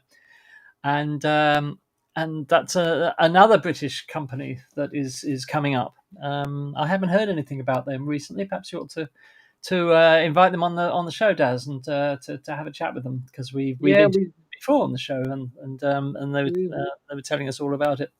The name of the satellite that Britain actually did launch into orbit was called Prospero, and I believe, I'm sure Daz will correct me if I'm wrong, I believe it launched in 1966, and it continued working until 1981. So we did have a successful satellite in orbit, and the whole thing was given up by the British government on ostensibly economic grounds, but it was really because they were under pressure from the Americans at the time, which is a shame, because Britain could have had a really well advanced space program by now.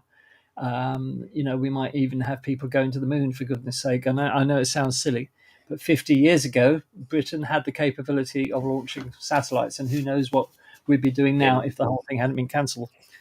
So, prior so to say la us vie. launching, prior to us launching Prospero, we all our satellites, and as I said, we've been a very big partner for NASA and all the other space agencies throughout the world for developing and building satellites. And of course, the first British satellites to actually be put into space were launched by the Americans, and they were the aerial satellites. Mm. And of course, we launched Ariel. Now, let me get this right. I think it was Ariel 1. And on the same day that they launched it from America, they air tested a nuclear bomb in the New Zealand area. And the first thing that happened is the satellite, when it was just starting to work, flew through the radiation cloud, the radiation belt that had been laid down by this airborne atomic bomb test.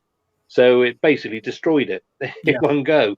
Yeah. The day after, we also launched our Telstar satellite, which is our television satellite, which again flew through exactly the same radiation cloud and only worked for a few months, but it did work. So But yeah, it we've lasted long been enough launching satellites for years. It lasted long enough for them to have somebody to have a top 10 hit with it. Yeah, the tornadoes. Yeah, absolutely. And actually, you know, if you think about Telstar, it's seen primarily as an American satellite, but it was British built. So another cap in the feather of the UK all those years ago. Yeah. And people these days just don't know that all this happened 50 years ago. But here we are tonight.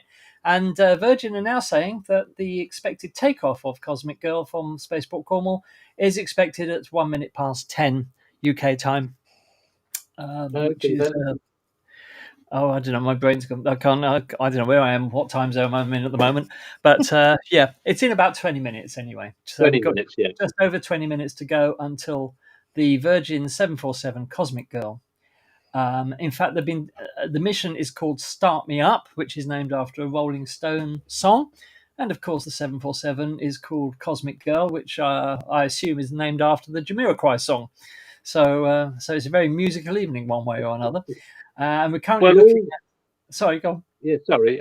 All of Virgin's missions, planes, and all that are named after musical songs, after songs. Of course, being Virgin and Virgin Records, and they made their money originally with music. So that's where they're taking their inspiration from for the names of these missions. It's all songs that were signed to the Virgin label, apparently. That's right, and one of the previous missions was called Tubular Bells 1. Which of course was the first release on the Virgin label and made it a success. Tubular Bells. Did it have a grand piano? Grand piano, yeah.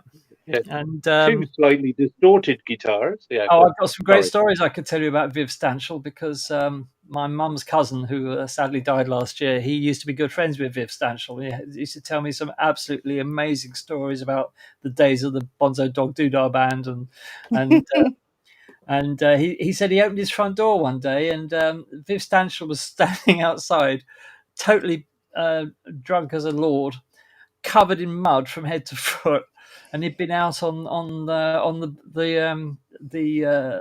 the Thames in the Thames mud playing football, and he used to do crazy things like that. He never knew what he was doing because he was just apparently drunk all the time. But one of the great last British eccentrics was Viv Stanshall. So he's much missed. Anyway, getting back to the business in hand, getting really exciting now. Everything seems to be going well, and as I said earlier, I never thought I'd hear the words spaceport and Cornwall in the same sentence. It seems crazy, but this is where we're at. And the only word that goes with Cornwall is pasty. God, I could murder a Cornish pasty. I haven't had one in years. Oh God, we used to go to a pasty shop in Helston, and on the high street in Helston, probably not still there. I remember they had a notice on their door saying "No students, no dogs," and we used to get the most. They were the most amazing pasties I ever had in Cornwall. But the last time I went to Cornwall, which was a few years ago now, I tried one of their sweet and sour pasties, and it was disgusting. So yeah, Sounds horrible. Yeah. I've spent many hours sitting on the beach just by what used to be Morganporth Air Base, which is now Spaceport Cornwall. I Yeah. wish I was there tonight. So do I. So do I. Wish I was there. Apparently, there's quite a big crowd that has gathered. And so I was reading about half an hour ago, people turning out to support this first in British space, and such a beautiful place to be. Newquay is a beautiful place. All of Cornwall's beautiful, of course. This can only help the tourism industry, and which is fantastic. So there we are, and here is the spaceport.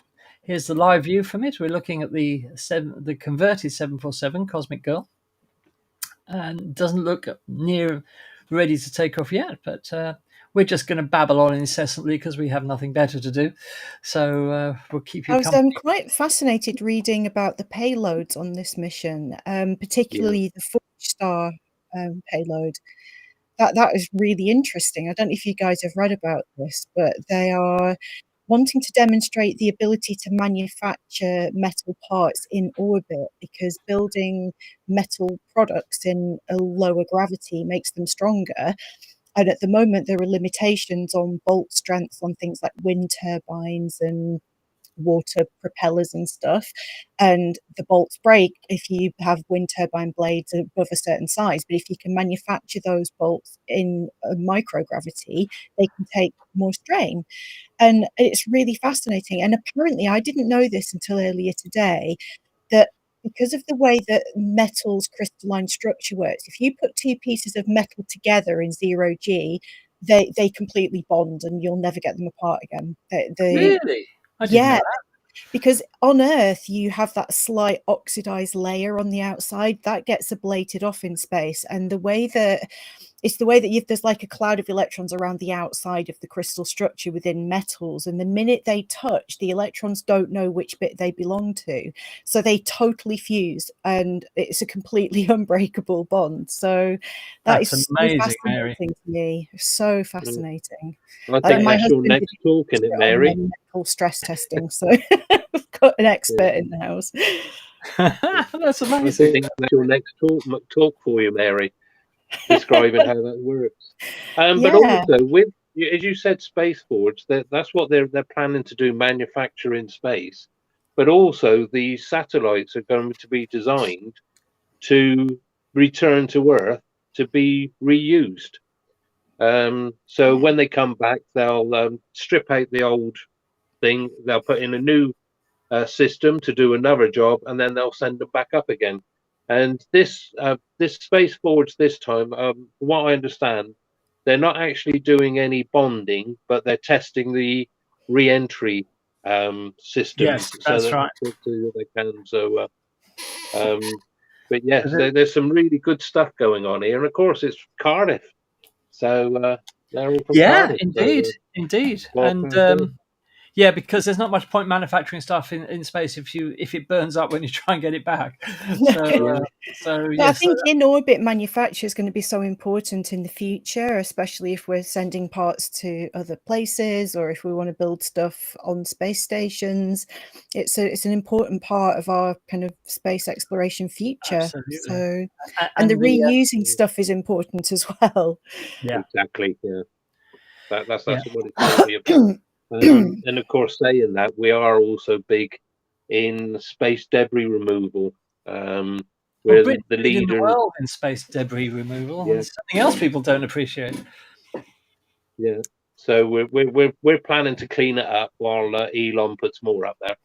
But no, it's the payload's quite varied. There's several which are sort of like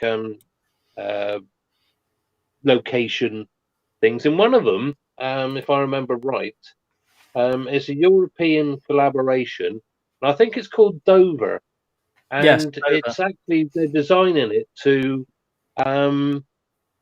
detect and monitor, in one thing, pirates out in Somalia and things like that. So it's a location device and a monitoring device, but also it gives you a far more accuracy apparently, and they're going to use it for drug trafficking off the coast of America and places like that, and for monitoring pirates. So Roger better look out. Oh yeah, So, I was going to say, well, Roger better keep on his toes then. later on, they'll pick And him up in his field. isn't there one that is transmitting signals to help with timing on GPS? Yeah, that's the the one same one, I think. the Yeah. same one, because there's another one as well that's going to be looking at marine traffic, which will look for illegal fishing and human trafficking, all of that type of thing. So yeah, that's going to be really important for that. I'm just trying to find which one it was, which of the looking down the list of the tables here. Yes, because Ian of course says, So they're removing all the equipment from around the spacecraft, from around the airplane now. So oh, things are exciting. moving ahead. exciting. Ian says, surely if we can make stuff in space, it will mean we don't have to send it up with all the cost involved. Absolutely true, Ian. Exactly, yeah. But then it And becomes this a is matter what- of scale, doesn't it? So It's my Amber is the argument marine of- traffic one. Yeah. Yeah, this is my argument about mining planets and like the moon and things like that. If it's going to be brought back to Earth just for a profit, then I'm dead against it. But if it's to go on to move us further out into space and expand our exploration, then yes, I'm all for it. Anything like that. But just for profit. I would counter that, Dad, by saying that the industry like that would probably come up with lots of new technology that would help us get further out into the solar system anyway. So, I think it's a two-edged sword, isn't it? Really, it always is. Yeah. So there we are. So we're waiting now.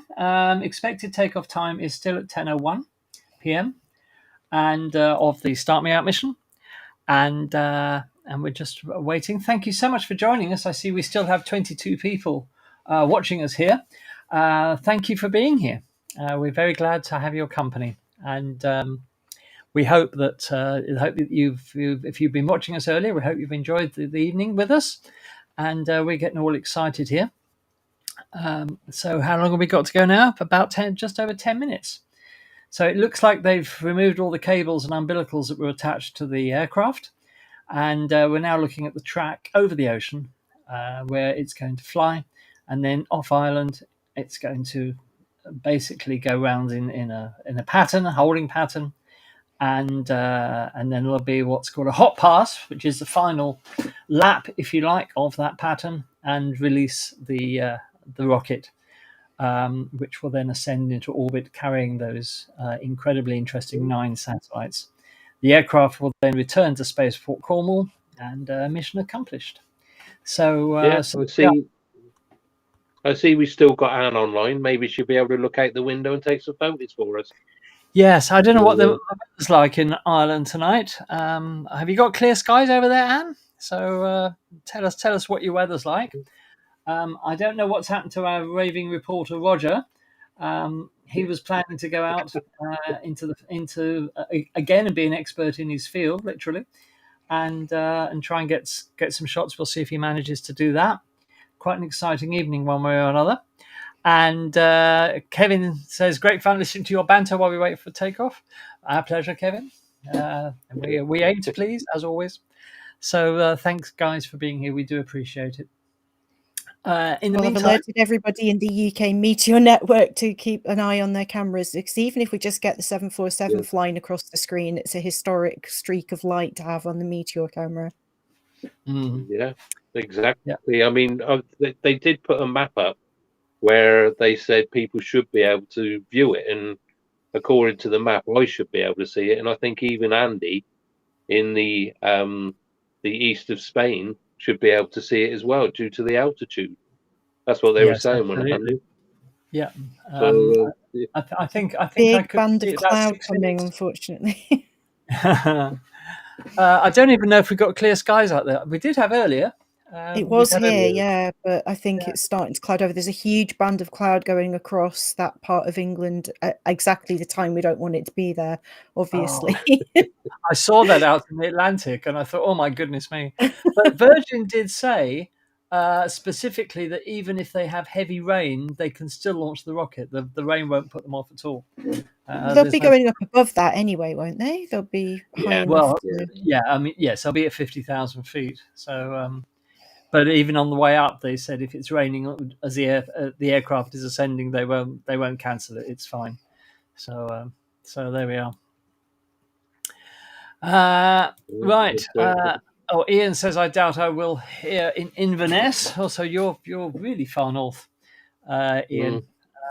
So you've got the Shetland spaceport opening to look forward to, and the flights from there. You're a lot closer than we are, anyway. Kevin says, I see there was a large fireball recorded this evening, Mary. I'm just looking on the Meteors Live page to see if I can spot it. Anne says they haven't got clear weather there. Oh, no. Which is a shame. But that's great, Ian. If you're that far north, if you haven't got that far to go to see the flights. Anne says, I went outside and my neighbour's normally friendly cat swiped me. Blood everywhere. Oh, dear. Oh, no. Sorry, Anne. God, cat. Amazing. I know that cat as well, and it is usually very friendly. So I'm jealous of the Southeast Astronomy Group based in Waterford South. Yes. So sorry you got swiped by a cat. They do that sometimes. We suffer for our hobbies. We suffer. Yeah, you never know what a cat's going to do next. That's exactly par for the course with cats. And I know this because we've got 5 cats in this place. And we've just gained a 5th one as well. It's chaos. It's chaos here as well. And my daughter wants another one. I asked her before Christmas what she wanted for Christmas. She says, I don't care, but if I don't get a cat, I'll be very disappointed. Oh, no. So I said, oh, God. She didn't get one, needless to say. Prepare to be disappointed. 5 is enough. Absolutely. Yeah. Deep Sky Mike says he's seen some videos of the bright meteor tonight. Very impressive. Ewan says, I've got clear skies in Kent. He's currently imaging the Rosette Nebula. Ewan, send it in to our gallery.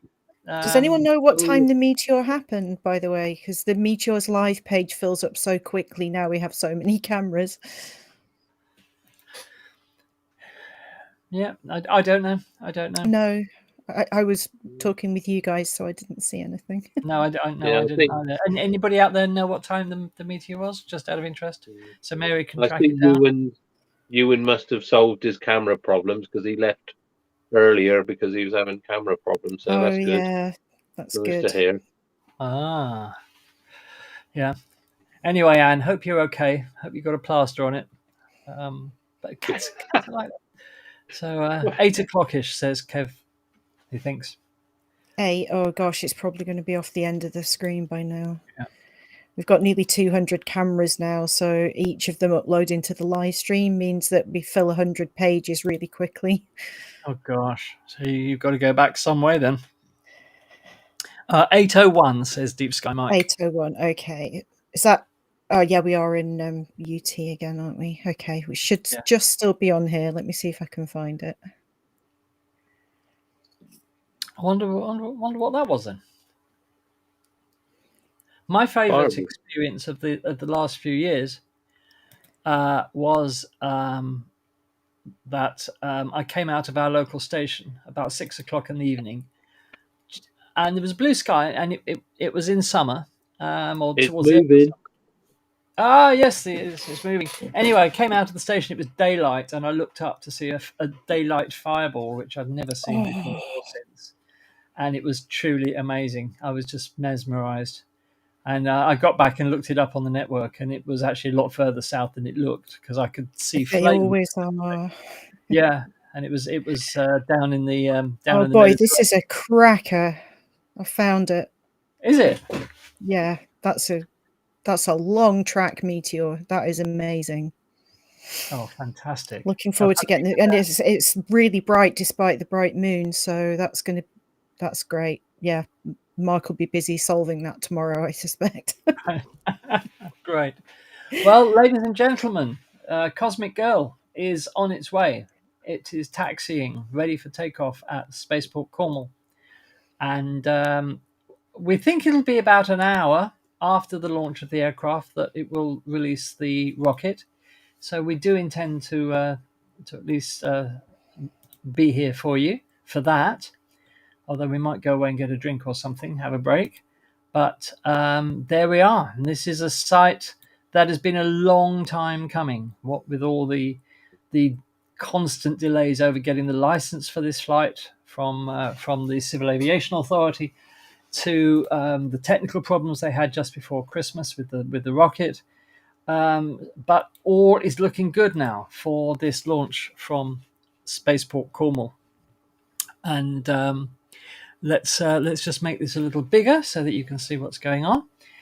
And I've got to laugh. If the angry astronaut doesn't turn around soon, he's going to miss it. He's been facing the camera, and the plane's taxied off behind him. And he's come all this way, and if he misses it, yeah. Michael Dunn says the guy with the lump on his head knows what time the meteor was. Is that on flight radar, Mary? Sorry? Did you yeah, say the it's on flight is just flight popped up radar? on flight radar now. I've been watching. Woo. Yes, it is. It's just appeared. And we're joined now by Michael. Michael is coming back, I think. So if you can hear us, Michael. Hello, I'm here. Hello, Michael. There you are. How are you doing? Okay, thank you. Sorry I missed the show. That's okay. No problem at all. We'll hold your space news over to next week if that's all right, Okay. Michael. I'm just going into flight radar now as well. Great. This is an historic moment, people. I suspect flight radar is going to have busy servers. I'm just trying to find UK. Yeah, make sure you get the one in Cornwall and not the one in Wales. There it is. No call sign. No call sign? Yep. No, not yet. Oh. And the flight is from UK to NA. Yeah. North America. Whoops. They're stealing our satellites. By the way, Mary, Kevin says that talking about that fireball, there was a video of it tweeted by Will Gator right. an hour ago. So I'll have to look at that. I'll have a look Cool. at that I'll later. have a look for that in a second. Thanks for that, Kev. The guy with the lump on his head knows what time the meteor was. Very true. So yes, thank you for that, Michael. But don't mention it on Twitter. Yeah, exactly. So no, this is all exciting. banned stuff, again. Yeah. So we are now, according to their schedule, only a minute away from takeoff. The plane is pity it's at night, really, though, isn't it? Sorry, Michael? Pity it's at night, though, really. Well, I was saying this, that it's a bit of a PR boob, isn't it, for people that wanted to go and watch it? Yeah. Apparently, it was the reason is because of the orbit they want to get these satellites into, Nice. and this is it's around this window is the right time to be able to do it. So, if it hadn't gone tonight, and as we know, there were several other dates, it would have probably still been about the same time. Yeah, but it's all to do with the orbits of these satellites, apparently. Well, yes, I know. Yeah, I mean that's fairly self-evident, but I fail to believe they couldn't have found another launch window during the day, because launch windows don't just happen at night. I'm sure they could have found one during the day. However, it's their decision, but I just think in terms of PR, it would have been much better to have done a daytime launch. But anyway, here we are. So Anne says she's watching Flight Radar 2, and this is all exciting stuff. I get this excited just watching a 747 take off, though, to be honest. Yeah, I know. It's hard to get excited about what we're actually seeing. And it was certainly good. It was certainly good going for a flight on one. Yeah. Long time ago now for me. Ewan says his camera was dewing over and he had to do an emergency warm up and cool down. So there you are. Crack the hairdryer out. Yeah, crack the hairdryer out, Ewan. And thank you for all of you who's staying with us. We now have 34 people watching out there. So we're extremely delighted to have you all with us, especially this time of night. It's going. And it's taking off. Here we are. And more or less exactly on time, Cosmic Girl has launched into history. How I wish I was on Morganporth Beach right now. Oh yes, Oh, it was God, same here. Same here. Absolutely. So there we are. So now we just have to wait for. I don't know whether anybody's got an accurate time for when the rocket's going to be released. So it'll be about an hour, I suppose. Yeah, it's supposed to be about an hour, but of course, once they get out there, they'll have to judge what the conditions are like and what they're launching into. So, absolutely. Yeah, hopefully it'll be about an hour. So that'll be just after 11, hopefully. And it's good that they've taken off at the first window as well. Yes, the first available window. Very true. Yeah. Yeah, once they got the go ahead, they weren't going to hang around. I noticed. Yeah, Michael. Sorry, Michael. Yes, thank you for the WhatsApp of the cloud cover. That's an incredibly thick bank of cloud there on that. That was amazing. So thank you for that. Much appreciated. So there we are. I just noticed on flight radar that the next nearest aircraft show is flying over Mullion Cove, which is right down the bottom. Yeah, it's a Ryanair flight. Yeah. Yep. Yeah, where is they it? set up a no-fly zone around the holding area, didn't they? Yes, well, Michael Moore of Astronomy Ireland was telling me earlier that the Irish fishermen are upset about this because they had to vacate the area because of the no fish zone. Of course, yeah. So they're very unhappy that they're not going to be making any money tonight. So commiserations to the Irish fishermen who have been turfed out of their fishing grounds tonight. To be fair, you wouldn't really want that booster landing on your boat, would you? No, not really. I mean, when you consider it's a 3-stage rocket, for goodness' sake, it's not a small thing by any means. It's an immensely powerful 3-stage rocket, and you definitely wouldn't want that anywhere near you. So, But also, I mean, if they're out there fishing, the noise will just scare the fish away anyway. So, that's true. That's true. You know. Yeah, that's very true. So there we are, and as Cosmic Girl flies off into the distance, I'm going to take this opportunity to grab a cup of tea. Believe it or not. So, what do you think, guys? Should we come back, say, in about 45 minutes? Yeah, we'll just hang around. Or do you want to stay here? I mean, it's entirely up to you. I'm going to grab a cup of tea, whatever. So yeah, the stream will still be running. So if people want to chat in the window, they can do. We'll be hanging around. So yeah, I think a coffee is a good call. Yeah, absolutely. Because I'm an hour ahead of you, and I've only got a couple of coffee capsules left that I want to keep for tomorrow. So I'm going to make some tea, I think. So, I'll keep my connection on this time, and I'll see you soon. Okay, Michael. Great, fantastic. See you soon. Right. And I will be back shortly. Okay. Exciting stuff. Yeah. So it's a waiting game now, basically. So I will be back in a little. Yeah. Yes, it's been over 50 years in the waiting for this. So, as I said earlier on, we've flight always is been. going to pass quite close.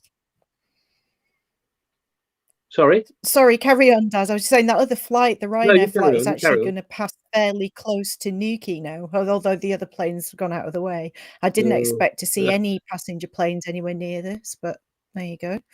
Oh, that's typical of Ryanair, isn't it? They don't take any notice of anyone, so they are the thing. Right, I'm going to stop one of these and see if I can get space for. So,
Right, I'm back.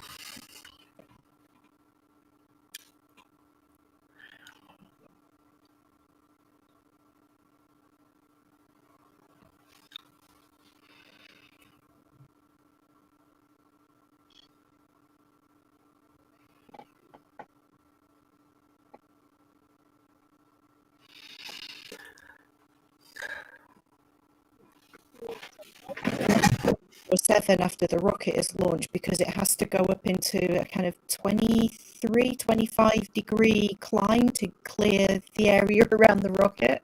That'd be quite Yes, something to do that in a plane that size. it would. Yes, Fox says, I think we'll have to wait for good footage to be released after the event by Virgin Orbit.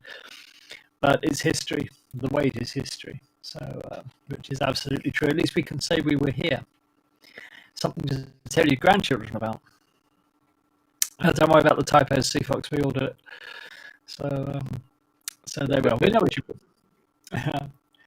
And now we're looking at somebody.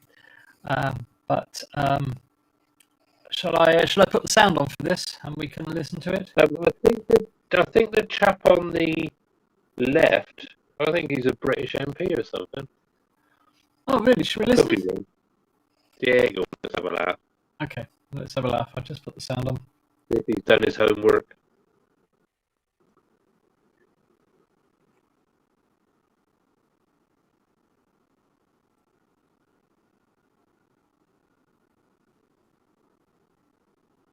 $7,000 people. It's much bigger than most people realise. The other thing people possibly don't know is that more satellites are produced in the UK anywhere outside of California. So we're big into producing particularly the smaller and the nano satellites, the type that Virgin Orbit put into space. And so to see these 9 go up finally this evening, it's extremely exciting, and we're delighted to have backed this launch. And Cornwall could be one of 7 spaceports springing up throughout the UK. So we're excited to see this one and others develop. And you mentioned some of the industry here in the UK. So how do you think this and future launches will really help propel the space ecosystem in the UK, including jobs? And what makes the UK such a great destination for launch and for space? Been set. Yeah, I mean, for a start, I think LCC anything like space launch evaluation just will puts it begin front and center of after people's minds. I was just watching results the top of the 10 o'clock news here on the BBC, and I see they were giving this a mention and saying that the satellites are being launched right now. It brings people's attention to it. So if you're a youngster and you're watching this tonight, or you're catching up on it tomorrow, you'll be understanding that space launches are something that happen from the UK. I think that's incredibly important. It brings more people into the business. You asked the sensible question of why the UK. Well, it happens that particularly for the type of satellites which are increasingly getting launched, a lot of these smaller satellites, they've gone from about 1% of the market to 11%.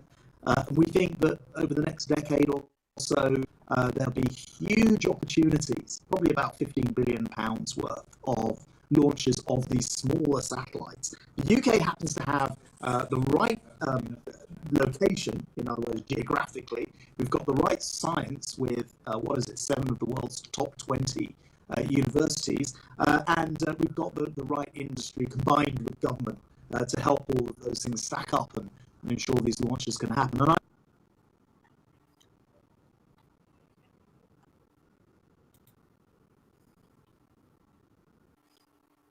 Okay, so somebody said that there's a problem with the sound. There's crackling on the sound. Can anybody confirm that? Is it any better now? Waterford is reporting a bit of fog right now, says Anne. So perhaps they're not going to see that. How's the sound, guys, out there in YouTube land? Do we have any problems with the sound? Can anybody tell us? Yeah, Andy, we're getting crackling on YouTube again. Okay. Well, I've turned the sound off anyway, because it's Grant Shapps extolling the virtues of British space, as well he might. Still doing it, thank you, Mike. Beyond our control, I'm afraid. Not much we can do about it. Hi Susan, how are you? Sorry I didn't see you were there. Hope you're well, darling. And everything's okay. Hope the family's well. Still crackling, sound is poor. Right. Okay.